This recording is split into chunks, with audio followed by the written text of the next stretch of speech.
কৃষ্ণনগর খুনের নতুন তথ্য উঠে আসছে। এই কৃষ্ণনগরে দেশরাজ যে খুন করেছে ওই ছাত্রীকে, যে অস্ত্রে খুন করেছে, অস্ত্র উত্তরপ্রদেশ থেকে আনা হয়েছে। এ প্রশ্ন উঠছে তার কারণ গোয়েন্দাদের হাতে এখন যে তথ্য, সেই তথ্য বলছে উত্তরপ্রদেশ থেকে নিতিন নামে একজন অস্ত্র নিয়ে এসে দিয়েছে দেশরাজের হাতে। কে এই নিতিন?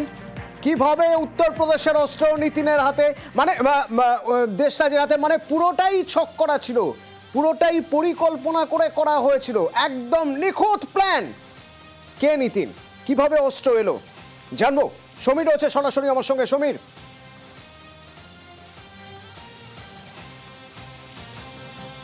দেখো অতনু, তদন্ত যত এগোচ্ছে ততই কিন্তু পুলিশ আধিকারিকরা তাজ্জব হয়ে যাচ্ছেন, কারণ এত নিখুঁত পরিকল্পনা তারা ভাবতেও পারছেন না।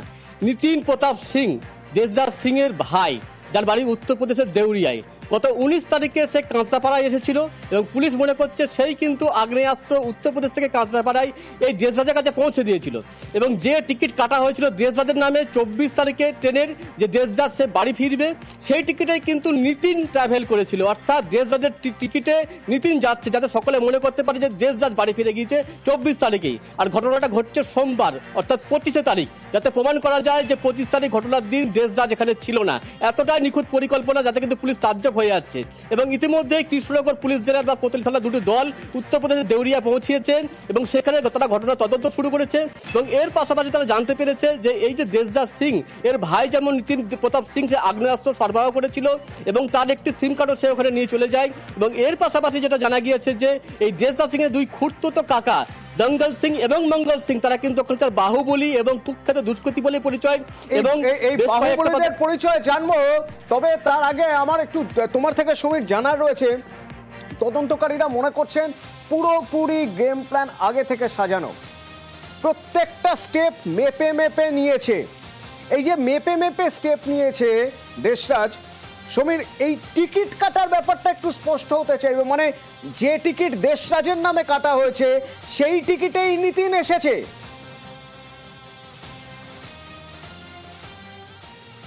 একদমই তাই, নিতিন এসেছিল 19 তারিখে আর দেশরাজ তার বাবাকে জানিয়েছিল 24 তারিখে সে উত্তরপ্রদেশে ফিরে যেতে চায়, অর্থাৎ 24 তারিখে তার যেন টিকিট কাটা হয়। 24 তারিখে নিতিনের বাবা টিকিট কেটে দেশরাজকে পাঠায় এবং সেই টিকিটে কিন্তু ট্রাভেল করে নিতিন প্রতাপ সিং, অর্থাৎ দেশরাজের টিকিটে ট্রাভেল করছে নিতিন প্রতাপ সিং, তার ভাই। যাতে প্রমাণ করা যায় যে সমীর সঙ্গে থাকো, 24 তারিখের একটি টিকিট কাটা থাকে। অ্যালিবাই কি না, যেদিন খুন হবে তার আগের দিন টিকিট কাটা রয়েছে, সেই টিকিটে একজন যাত্রী সওয়ারও হয়েছেন, ধরে নিতে হবে তাহলে দেশরাজ নেই। দেশরাজ টিকিট কেটে ট্রেনে চড়ে চলে গিয়েছে। আসলে দেশরাজ না, ফিরছে দেশরাজের ভাই নিতিন। আর দেশরাজ তখন পরের দিন খুন করে তারপরে সে চলে যাবে। কিন্তু টিকিট কাটা দেশরাজের নামে প্রাথমিকভাবে তদন্তকারীদের গুলিয়ে দেওয়ার একটা চেষ্টা, আর সেই চেষ্টা পাকা মাথার ক্রিমিনাল ছাড়া করা সম্ভব নয়। কিন্তু এই পাকা মাথার ক্রিমিনাল কিভাবে হলো দেশরাজের অরিজিনটা জানা দরকার, তার পরিবার জানা দরকার, এবং এই দেশরাজ কোথায় গিয়ে লুকিয়ে থাকতে পারে, এই দঙ্গল মঙ্গল কারা জানবো। সমীর রয়েছে আমার সঙ্গে, সমীরের সঙ্গে কথা বলবো একবার। সমীর,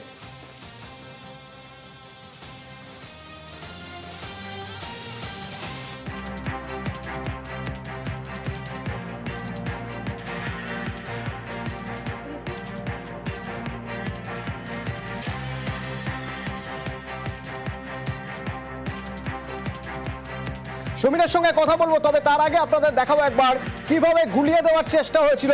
আগের দিনের, যেদিন খুন করেছে তার আগের দিনের টিকিট কেটেছিল দেশরাজ তার বাবাকে দিয়ে। চট করে দেখাবো একবার।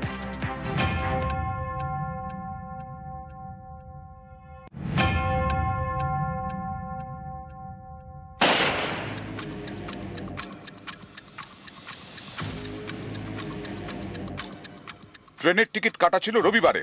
নৈহাটি থেকে পূর্বাঞ্চল এক্সপ্রেস উত্তরপ্রদেশের দেউরিয়া সদর যাওয়ার ট্রেন, কিন্তু রবিবার সেই ট্রেনে ওঠেনি দেশরাজ সিং। পুলিশের দাবি, তদন্তে জানা গেছে সোমবার খুন করে সেদিনই হাওড়া স্টেশন থেকে দুন এক্সপ্রেসে পশ্চিম বর্ধমানের বরাকরে যায় দেশরাজ।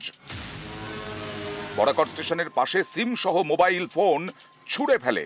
রাতে আসানসোল স্টেশন থেকে ধরে বাগ এক্সপ্রেস উত্তরপ্রদেশ যাওয়ার জন্য। দেশরাজের ফোন বরাকর স্টেশন থেকে কুড়িয়ে পান সেখানকার এক বাসিন্দা। তাঁর থেকে দেশরাজের ফোন উদ্ধার করেছে পুলিশ।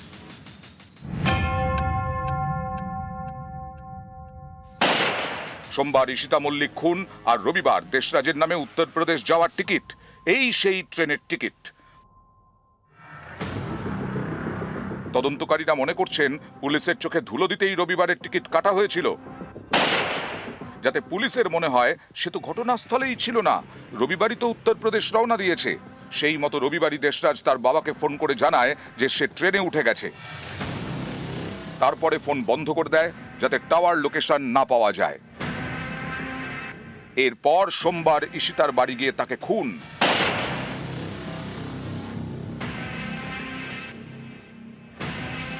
তদন্তে পুলিশ জানতে পেরেছে ফোনে নতুন সিম কার্ড লাগিয়ে মা, জ্যাঠতুতো ভাইকে ফোন করে দেশরাজ, দুই বন্ধুকে ফোন করে গা ঢাকা দেওয়ার চেষ্টা করে, কিন্তু কেউই তাকে আশ্রয় দিতে চাননি। তখন বরাকরে ফোন ফেলে দেয় দেশরাজ। আসানসোল থেকে উত্তরপ্রদেশ যাওয়ার ট্রেন ধরে পালায়। পুলিশের দাবি, তদন্তে আপাতত এমনই জানা গেছে। নদিয়া থেকে সমীর রুদ্র, নিউজ 18 বাংলা। একেবারে নিখুঁত প্ল্যান। এই প্ল্যান করে কোথায় যাচ্ছিল দেশরাজ, কোথায় গিয়ে শেল্টার নিয়েছে, আসলে কোথায় শেল্টার নিয়েছে জানতে গেলে বুঝতে হবে তার এই পাকা মাথার প্ল্যান। এই প্ল্যান হয়তো তার পরিবার সূত্রে পাওয়া, কারণ তার পরিবারের আত্মীয়দের ট্র্যাক রেকর্ড কিন্তু খুব একটা ভালো নয়। তো তাদের কাছে শেল্টার নিয়েছে, কোথায় নিতে পারে, কারা তারা? সমীর রয়েছে আমার সঙ্গে। সমীর,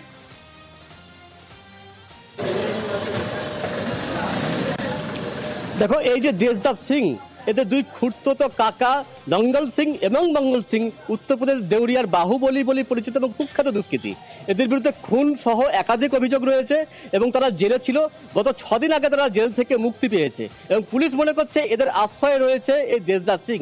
এবং শুধু তাই নয়, এই দেশরাজ সিং এর যে দাদু, এ কিন্তু এই নিতিনের দাদুকেও খুন করেছিল জমি জায়গা সংক্রান্ত বিবাদের জন্য এবং তাকে টুকরো টুকরো করে দিয়েছিল। ফলে পুরো পরিবারটাই কিন্তু একটা অপরাধ প্রবণ বা দুষ্কৃতি কার্যকলাপের সঙ্গে যুক্ত, বা সেই পরিবেশে কিন্তু মানুষ রয়েছে এই দেশরাজ সিং, যে কারণে তার মধ্যেও কিন্তু দুষ্কৃতি কার্যকলাপের প্রমাণ পাওয়া যাচ্ছে। এবং শুধু তাই নয়, খুব ঠান্ডা মাথায় নিখুঁত পরিকল্পনা করে সে খুন করতে সক্ষম হয়েছে, যে কারণে নাকানি চাপানি খাচ্ছে কৃষ্ণগড়ের পুলিশ। এবং যখন সে স্কুল লাইফে ছিল, সে স্কুলেও কিন্তু তার বিরুদ্ধে দুষ্কৃতিমূলক কার্যকলাপের প্রমাণ পাওয়া গিয়েছে এবং স্কুলের সহপাঠীকে মারধরের জন্য তাকে স্কুল থেকে বহিষ্কারও করা হয়েছিল। এবং এই বহিষ্কার করার পর সে ওই কাঁচাপাড়া এলাকারই দুষ্কৃতীদের সঙ্গে ওঠাপড়া শুরু করে এবং সেখানেও কিন্তু এই দুষ্কৃতি কার্যকলাপে হাত পাকায়। এবং টোটাল ফ্যামিলি এবং তাদের যে পরিমণ্ডল রয়েছে দুষ্কৃতি কার্যকলাপ, তাদের সঙ্গে কিন্তু সম্পূর্ণভাবে পরিকল্পনা করেই এই খুন করা হয়েছে ঠান্ডা মাথায়, এবং যে কারণে কিন্তু পুলিশ এখনো পর্যন্ত তাকে ধরতে পারেনি বলে মনে করা হচ্ছে। অতনু, ধন্যবাদ।